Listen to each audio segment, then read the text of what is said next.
تو اس سے ہمیشہ کی عزت، دنیا کی عزتیں بھی اللہ کے لیے، آخرت کی عزتیں بھی اللہ کے لیے. اور اللہ نے فرمایا کہ میں مومنین کو بھی عزت دیتا ہوں.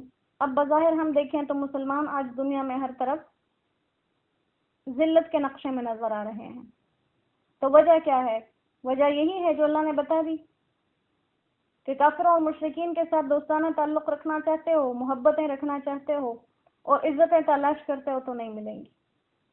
ایک انسان اگر کیچڑ سے گندا جوتا اٹھا کے اپنے چہرے پہ مل لے تو شاید کہ وہ جوتا صاف ہو جائے. یقین نہیں ہے، کیونکہ جوتا صاف کرنے کے لیے چہرہ نہیں ہے. تو شاید وہ جوتا تو صاف ہو جائے، لیکن کیچڑ سے اس نے اپنا منہ سارا برباد کر لیا. تو یہی بتا دیا کہ دنیا کے اندر جو مسلمان فی الحال ذلتوں میں نظر آ رہے ہیں، وجہ یہی ہے کہ اپنے قرآن سے دور ہو گئے، اپنے اللہ سے دور ہو گئے، تو ذلت اٹھا رہے ہیں. ورنہ تاریخیں گواہ ہیں، جب تک مسلمان حکمران، مسلمان رعایا اپنے اصولوں پر قائم رہی، ان سے عزتیں کوئی نہیں چھین سکا. پھر ساتھ ایک اور بات بھی بتا دی کہ قد نزل علیکم فی الکتاب، یہ بات تم پر قرآن میں پہلے بھی نازل ہو چکی ہے. یہاں پر ایک دوسری آیت کی طرف اشارہ کیا جا رہا ہے جو اس آیت سے پہلے نازل ہو چکی تھی، اور اس میں یہ بتا دیا گیا تھا جب تم کسی جماعت میں، کسی گروہ میں بیٹھو اور وہ لوگ قرآن پاک کی آیات کا، اللہ کی ذات کا استہزاء کر رہے ہوں یا اس کا انکار کر رہے ہوں، تو جب تک وہ لوگ اس غلط کام میں بیٹھے رہیں ان کے ساتھ مت بیٹھو. اور اگر بیٹھ گئے ہو، یہ بات یاد نہیں رہی، تو جیسے یاد آ جائے فوراً ان کے پاس سے اٹھ جاؤ. کیونکہ اگر تم وہیں پر بیٹھے رہو گے تو گویا کہ تم بھی ان کی اس گفتگو میں شامل ہو، اس بات کے اوپر راضی ہو. تو یہ ہم تمام مسلمانوں کو یہ بات کہی گئی، جہاں کہیں ایسی محفل لگی ہو جہاں پر اللہ کی ذات کے بارے میں باتیں غلط کی جا رہی ہوں، جہاں پر قرآن پاک کی توہین کی جا رہی ہو، جہاں اللہ کے نبی کی ذات پر بات کی جا رہی ہو توہین کے انداز میں، تو ان لوگوں کے ساتھ اٹھنا بیٹھنا جائز نہیں ہے. اگر کوئی بہت زیادہ شرعی ضرورت ہے یا ان کو دین حق کی دعوت دینی ہے پھر تو جا سکتے ہیں. اس کے علاوہ بغیر ضرورت کے اگر کوئی ان کی محفل میں جاتا ہے تو ایسا کرنا حرام ہے اس کے لیے.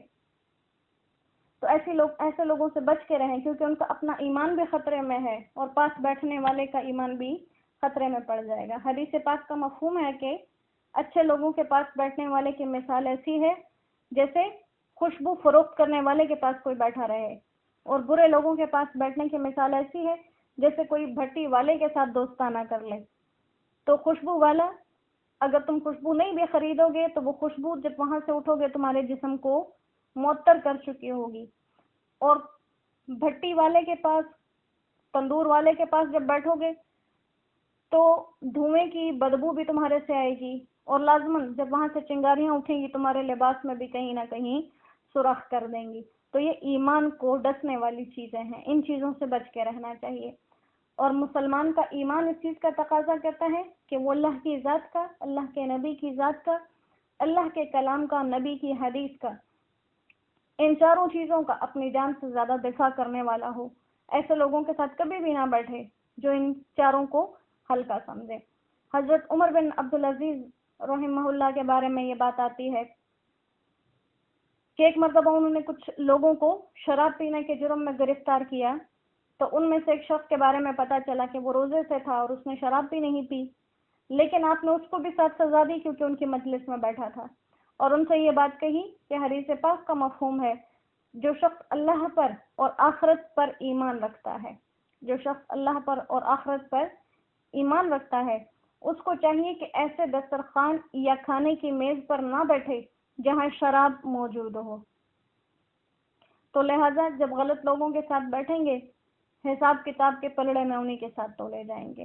اور اگر وہاں بیٹھ کر ان کی خاموشی سے باتیں سنتے رہیں گے، منع نہیں کریں گے، تو گویا ہم بھی ان کی باتوں پر راضی ہوئے، اور جو راضی ہو گیا وہ مسلمان نہیں رہا. ان المنافقین یخادعون اللہ وهو خادعهم واذا قاموا الى الصلاة قاموا كسالى يراءون الناس ولا يذكرون الله الا قليلا. ان المنافقین، بے شک یہ منافق، یخادعون اللہ، چال کرتے ہیں اللہ کے ساتھ، وَهُوَ خَادِعُهُمْ، اور اللہ انہی کے ساتھ چال کر دے گا۔ وَإِذَا قَامُوا إِلَى الصَّلَاةِ، اور جب یہ کھڑے ہوتے ہیں نماز کے لیے، قَامُوا كُسَالَىٰ، تو کھڑے ہوتے ہیں سستی کے ساتھ، يُرَاءُونَ النَّاسَ، لوگوں کے دکھانے کے لیے، وَلَا يَذْكُرُونَ اللَّهَ، اور نہیں اس میں یاد کرتے اللہ کو، إِلَّا قَلِيلًا، مگر بہت کم، مُذَبْذَبِينَ بَيْنَ ذَلِكَ، درمیان میں لٹکے ہوئے ہیں دونوں کے، لا الہ اولئ، نہ ان کی طرف ہیں، ولا الہ اولئ، اور نہ ان کی طرف ہیں، نہ کافروں کی طرف ہیں نہ مسلمانوں کی طرف۔ وَمَن يُضْلِلِ اللَّهُ، اور جس کو اللہ گمراہ کر دے، فَلَن تَجِدَ لَهُ سَبِيلًا، تو آپ ان کے لیے کہیں راستہ نہیں پائیں گے۔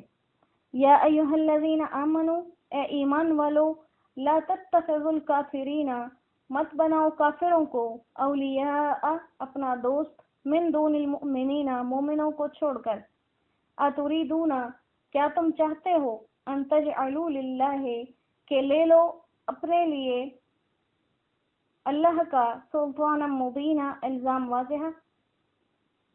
یہاں پر منافقین کی بے وقوفی کی طرف اشارہ ہے کہ وہ جو دنیا میں یہ سمجھتے ہیں ہم نے اوپر سے خود کو مسلمان کر رکھا ہے اور اندر سے ہم کافر ہیں، تو کسی کو پتہ نہیں اور ہم اللہ کو دھوکہ دے رہے ہیں، اللہ کے ساتھ چال کر رہے ہیں۔ تو اللہ فرماتے ہیں چال تو ان کے ساتھ میں کر رہا ہوں کہ دنیا کے اندر بھی ذلت اٹھائیں گے، جب لوگوں کے سامنے میں ظاہر کر دوں گا کہ یہ منافق ہیں، اور آخرت بھی ایسے لوگوں کی برباد ہے۔ تو کہا کہ اسی طرح کا مضمون سورہ بقرہ میں بھی گزر چکا ہے کہ یہ لوگ سمجھتے ہیں کہ اللہ کے ساتھ اور مومنین کے ساتھ دھوکہ دے رہے ہیں، حالانکہ یہ دھوکہ اپنے آپ کو دے رہے ہیں۔ ایک انسان جب گناہ کر رہا ہے، جھوٹ بول رہا ہے، کبھی ایک انسان جھوٹ بولتا ہے اور کہتا ہے میں نے اگلے کو اپنی چال میں پھنسا لیا، اب اسے پتہ نہیں اپنی جھوٹ کی چال میں وہ خود پھنس گیا، اس کو چھپانے کے لیے اسے ہزاروں اور جھوٹ بولنے پڑیں گے۔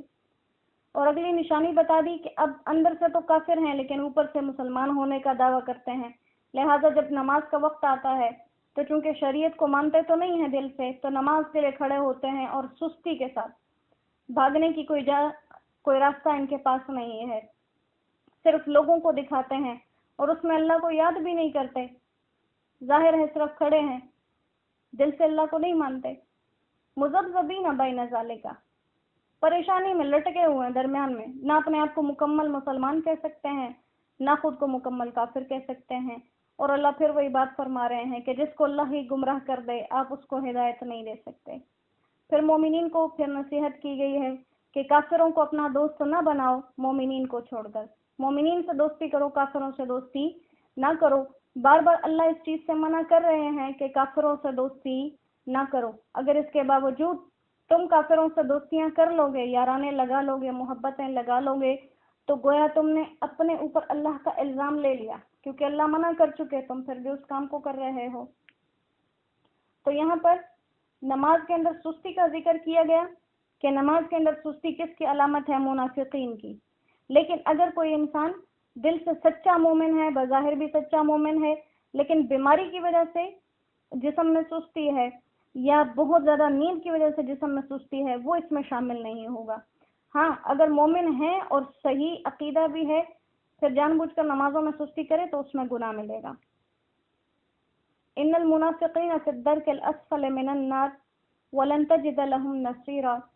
ان المنافقین، بے شک منافق، فی الدرک الاسفل، سب سے نچلے درجے میں ہیں، من النار، دوزخ کے، ولن تجد لهم، اور تو نہیں پائے گا ان کے لیے، نصیرا، کوئی مددگار، الا الذین تابوا، مگر اگر ان منافقین میں سے کسی نے توبہ کر لی، وَأَصْلَحُوا، اور اپنی اصلاح کر لی، وَاعْتَصَمُوا بِاللَّهِ، اور اللہ کو مضبوطی سے پکڑ لیا، وَأَخْلَصُوا دِينَهُمْ لِلَّهِ، اور اپنے دین کو خالص اللہ کے لیے کر لیا، خالص اللہ کے ہو گئے، فَأُولَئِكَ مَعَ الْمُؤْمِنِينَ، تو یہ بھی ایمان والوں کے ساتھ ہیں، اور ایمان والوں کے ساتھ ہونے کا نتیجہ کیا ہے؟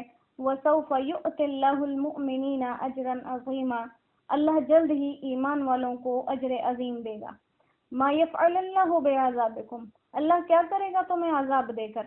ان شکرتم، اگر تم اس کے فرمانبردار ہو، وآمنتم، اور اگر تم اس پر ایمان رکھتے ہو، وکان اللہ شاکرا، اللہ قدردان ہے، علیما سب کچھ جاننے والا۔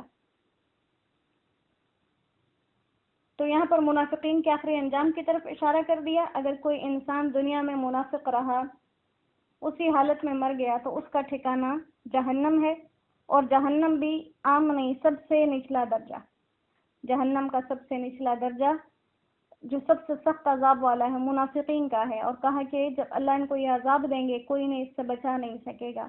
لیکن اگر کوئی اپنے اس نفاق سے باز آ گیا، باز آنے کے لیے پہلی شرط کیا ہے؟ اپنے گناہ سے توبہ کر لے، دوسری کیا؟ اپنی اصلاح کر لے، پھر اس کے بعد اپنی جو ذات ہے، اپنی جان ہے، اس کو خالص اللہ کے سپرد کر دے، تو یہ مومن بن جائے گا۔ اور مومنین کا اجر کیا ہے؟ بہت بڑا، جو اللہ عطا فرمائیں گے۔ اور اللہ فرماتے ہیں کہ اگر ایمان لا چکے تم، خالص اللہ کے ہو گئے، تو پھر پچھلی باتوں پہ تمہیں اللہ عذاب دے کر کیا کرے گا؟ اللہ کی سلطنت میں تمہیں عذاب دینے سے کوئی اضافہ نہیں ہوتا، اور تمہیں معاف کر دینے سے کوئی کمی نہیں ہوتی۔ وہ ایسی ذات ہے جو گناہگاروں کو بھی بخش دے تو کوئی اس سے پوچھ نہیں سکتا۔ تو کہا کہ اگر تم اللہ کی بات مان لو گے، اللہ تمہارے پچھلے جو غلط کام ہوں گے وہ سارے معاف فرما دیں گے۔ اور ساتھ میں کہا کہ اخلصو، اعمال جو ہوں وہ اللہ کے نزدیک خالص قبول ہوتے ہیں۔ ریا والے، دکھلاوے والے، پیچھے دونوں باتیں ذکر کی کہ وہ نماز پڑھتے ہیں دکھلاوے کے لیے، تو فرمایا قبول نہیں ہوتی۔ اور اگر دین کو خالص کر لیا، اعمال کو خالص کر لیا، اللہ کے نزدیک پھر وہ قبول کیے جائیں گے۔